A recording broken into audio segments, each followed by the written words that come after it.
আরে তুই চুপ কর, ও বলবে। আপনার ছেলে লটারিতে 600 টাকা পেয়েছে, আমি একটা সোনার কানে চেয়েছি বলে আমাকে মারতে আসছে।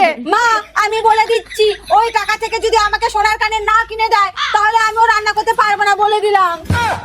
আচ্ছা রান্না আমি করছি, বাবু তুই বাজার নিয়ে আয়। মা তাহলে ওকে 2 কেজি খাসির মাংস নিয়ে আসতে বলো।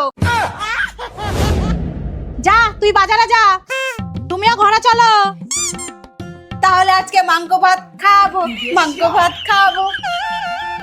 আরে ভাই, শুনলাম নাকি তুমি লটারিতে টাকা পেয়েছো, তা একদিন চাটা খাইও।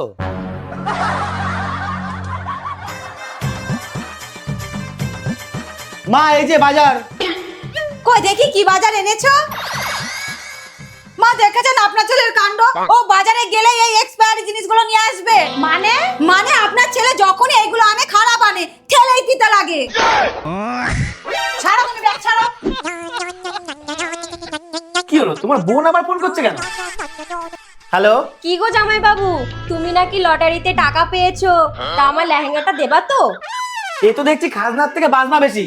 না বাবা, আমি লটারিটা ফেরত দিয়ে আসি।